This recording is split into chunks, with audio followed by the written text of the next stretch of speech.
Hello my dear friends, स्वागत है आप सभी का। स्टूडेंट्स, आज हमारे साथ एक बहुत ही खास गेस्ट जुड़े हैं। तो सबसे पहले आपका बहुत बहुत स्वागत है। हाँ जी। तो बहुत शुक्रिया। सारे बहुत सारे स्टूडेंट्स आपका इंटरव्यू देख रहे हैं और आपके इंटरव्यू से इंस्पिरेशन भी लेंगे। तो सबसे पहले वो आपके बारे में जानना चाहते हैं, तो introduce yourself to them. Sir, मेरा नाम दीपक कुमार साहू है और मैं यहाँ उड़ीसा से जगतसिंहपुर से हूँ। हम्म। और मैं आईएफएस के ब्याज से पढ़ रहा हूँ काफी साल से, लगभग 2 सालों से पढ़ रहा हूँ। हाँ। हम्म। तो मैं 2022 में जब मेरा 12th खत्म हुआ, तो उसके बाद मैंने जब ग्रेजुएशन में एंटर किया, तब से मैं आईएफएस के बारे में ऑनलाइन से सर्च करके वहाँ थोड़ा थोड़ा सा यूट्यूब से क्लास देख रहा था। और उसके बाद मैंने 22 में एक बार अटेम्प्ट दिया था एग्जाम। तो उसके बाद मैंने हम्म। शुरू किया था। ऑलराइट। तो हमारे व्यूवर्स को बताइए, जब आपने पहली बार सुना कि मेरा जैम क्वालिफाई हो गया फिजिक्स में 2025 में, तो क्या रिएक्शन था आपका? कैसा फीलिंग था आपका?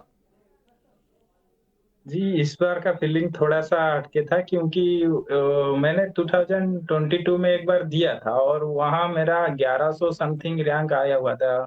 1169 वो रैंक था।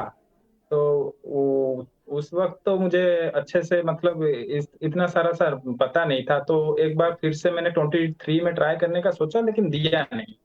और 24 में जब दिया, वो इस बार 189 रैंक आया हुआ है। तो हम्म। इस बार थोड़ा सा अच्छा लग रहा है कि आईआईटी में जाने का मौका मिलेगा। हम्म। डेफिनेटली। तो हमारे स्टूडेंट्स को बताइए, जब आपने आईआईटी एग्जाम की तैयारी की, सबसे पहले सिलेबस वगैरह देखा होगा, तो किस तरीके से आपने प्लान किया और कितने महीने का प्रिपरेशन आपके इसके पीछे था? क्या स्ट्रेटेजी थी, क्या तैयारी थी, इसके बारे में थोड़ा बताइए हमारे व्यूवर्स को। जी, तैयारी तो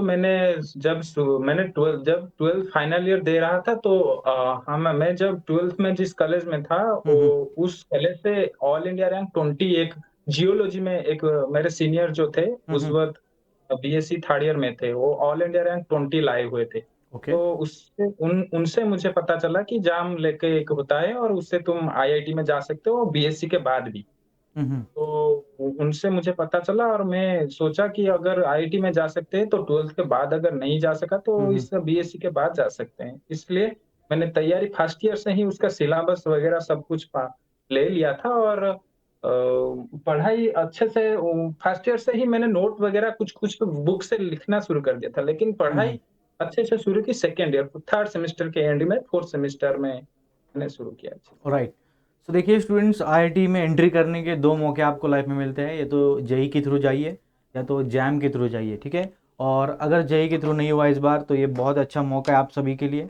जैम का एग्ज़ाम क्रैक करके भी आप जा सकते हैं। मेरा नेक्स्ट सवाल आपके लिए, प्रिपरेशन की जर्नी में, तैयारी में बहुत सारे सब्जेक्ट आपने पढ़े, तो क्या क्या चैलेंजेस आए आपके प्रिपरेशन जर्नी में, उनके बारे में बताइए। कैसे आपने ओवरकम किया उन चैलेंजेस को?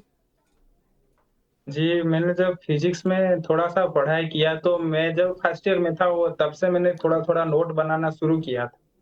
तो फर्स्ट ईयर में मैंने नोट जब बनाता था, तो वो मुझे लगता था कि ये मुझसे नहीं होगा, क्योंकि वहाँ पर थर्ड ईयर के ईएमटीवी आ जाते थे, सेकंड ईयर के कुछ मॉडल में भी कुछ सवाल आ जाते थे। तो यस। मुझे लगता था ये बहुत ही डिफ़िकल्ट सी चीज़ है और मुझसे नहीं होगा। लेकिन वो जो सीनियर हमारे गए हुए थे, उन्होंने बोला, "तू अभी फर्स्ट ईयर में है, तो सेकंड ईयर, थर्ड ईयर अभी आने वाला है। तू उससे भी गो थ्रू होगा, उसके बाद ही एग्ज़ाम को देगा। तो अच्छा। अभी से शुरू किया है तो अच्छा होगा। तेरे लिए जब तू उसको पढ़ेगा तो तुझे पता चलेगा कि तू बहुत लोगों से आगे है। हम्म। तो इसलिए तू अभी, मतलब उतना घबराना नहीं है, वो जो कंटिन्यू हो रहा है उसको लगाते रहना।" बहुत बढ़िया। चलिए, मेरा नेक्स्ट सवाल आपके लिए, हमारे व्यूवर्स को बताइए दीपक, कि सोर्स ऑफ मोटिवेशन क्या रहा? बिकॉज सेमेस्टर की पढ़ाई और जैम की अलग से तैयारी, दोनों चीज़ें बैलेंस करना इतना आसान नहीं है। तो आपने कैसे ये इक्वेशन बैलेंस किया और किस तरीके से आपके मोटिवेशन मोटिवेशन फैक्टर रहे? बताइए ज़रा इसके बारे में। जी, जाम की तैयारी और सिलेबस, तो जाम का जो सिलेबस है वो सब कुछ मतलब 99% ही बीएससी में इंक्लूडेड है। ओके। तो अगर बीएससी का नोट भी कोई 14 से, हमारा 14 सेमेस्टर होता है, तो अगर 14 सेमेस्टर का नोट अगर किसी के पास प्रॉपरली है, तो उससे कुछ कोई कोचिंग भी लेने नहीं जरूरत है। तो मैंने डेफिनेटली। वो किया हुआ है, और किया हुआ है, और कोचिंग से मुझे ये प्रैक्टिस मिला कि लगातार डीपीपी प्रैक्टिस करने से मुझे लगता है कि डीपीपी और क्वेश्चन प्रैक्टिस इस एग्जाम में एक बहुत ही बड़ा फैक्टर होता है, और जो सिर्फ थ्योरी करने से यहाँ कुछ नहीं होने वाला यस मुझे यस। लगता है। तो आपने बात की प्रैक्टिस की, तो हमारे व्यूवर्स को बताइए, क्या आपने मॉक टेस्ट लगाया था एग्जाम से पहले? कितने मॉक लगाए थे? जी, जी, मैंने लगभग बहुत सारे लॉन्ग टेस्ट दिए हुए थे। लगभग 2 टेस्ट सीरीज़ मैंने दिए थे अलग-अलग प्लेटफ़ॉर्म से, और आईएफएस के ऐप से तो सारे ही दिए ओके, हुए थे। तो हमारे व्यूवर्स को बताइए, मतलब टाइमर लगा के आप मॉक टेस्ट देते थे कैसे, या मैन्युअली देते थे? जी, जब मैंने मॉक टेस्ट शुरू करते थे वहाँ टाइम टाइमर है, ओके। अपने आप चलने लगती थी। तो हम्म। जब 3 घंटे का होता था, मैं 2 घंटे का ही सेट करके एग्ज़ाम देता था। लेकिन ओके। क्योंकि मैं थोड़ा-सा क्वेश्चन रीड करने में थोड़ा-सा वीक था, क्योंकि मैं लॉन्ग बहुत लेंथी हम्म। टाइप क्वेश्चन होते थे तो फँस जाता था, 10-15 मिनट ओके वहाँ लग ओके। जाता था। तो 2 घंटे का टाइम ही देके चलता था, कभी-कभी 2 45 टू 30 ओ उस तक खत्म हो जाता था। तो हमें व्यूवर्स को बताइए कि प्रीवियस ईयर क्वेश्चन कितना क्रूशियल है, कितना इंपॉर्टेंट है, और आपने पीवाईक्यू लगाए थे, यानी कितने साल के लगाए थे? जी, जी, पीओआईक्यू तो मतलब यहाँ रामबाण की तरह है। हम्म। पीओआईक्यू मैंने 2005 से 2024 के 4 तक लगाए हुए थे। ओके। सारे के सारे, मतलब कि विनोद सर वो पढ़ाते थे तो वो हम्म। बोलते थे रट लो, सारे के सारे रट लो। मैं तो सारे रट ही लिए थे।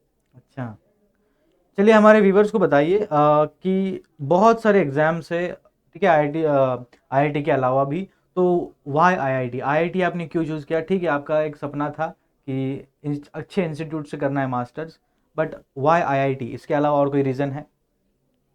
जी, मेरा एक आईआईटी का सपना ये था कि मैं बहुत पढ़ाई में वीक था, अच्छा, 10th से पहले। 10th तक मुझे वीक था। ऐसा लगता है, मतलब कि मोटिवेट तो नहीं, डीमोटिवेशन बहुत ही ज़्यादा था, क्योंकि सब हम्म। बोलते थे तुम ये नहीं कर पाओगे। तो मैंने हम्म। सोचा कि क्या ऐसा कर सकते हैं जो दिखा सकते हैं कि हम कर सकते हैं। तो वहाँ हम्म। से पता चला कि आईआईटी सब नीट और जेईई की प्रिपरेशन कर रहे हुए थे। तो इसी से पता चला कि अगर आईआईटी या मेडिकल या आईआईटी में जा सके तो पता चल सकता है कि हम भी कुछ कर सकते हैं। हम्म। तो क्या आपने कॉल किया था कि नहीं आपके स्कूल के मास्टर्स को, जब आपने एग्जाम क्वालिफाई किया? जी, जी, मैं नहीं किया था, उन्होंने किया था। अच्छा, उन्होंने किया था, बहुत बढ़िया। मतलब जिन्होंने आपको बताया था, देखो ये जो डीमोटिवेटिंग जो कोई बातें करते हैं उसको मोटिवेटिंगली लेना है हमें, ठीक है। कोई अगर बोलता है हमें कि तू नहीं कर पाएगा, तो उनको करके दिखाना है। तो ये इसको आप पॉजिटिवली ले, तो बहुत ही अच्छी बात है। चलिए मेरा नेक्स्ट सवाल आपके लिए दीपक, आपका फेवरेट सब्जेक्ट क्या था इस प्रिपरेशन जर्नी में? कोई ऐसा सब्जेक्ट है जो आपको बहुत पसंद था पढ़ने में भी, और एग्जाम में भी क्वेश्चन बने उससे, ऐसा कोई?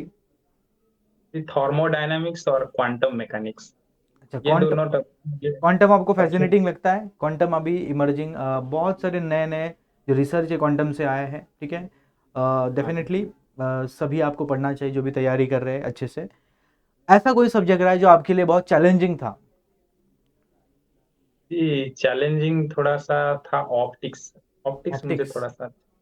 हाँ, ऑप्टिक्स में आपने किस तरीके से, फिर अगर ये सब्जेक्ट आपको डिफिकल्ट लग रहा है तो किस तरीके से ट्रीट किया? क्या अलग से आपने इसके लिए कोई प्लान किया था ऑप्टिक्स के लिए?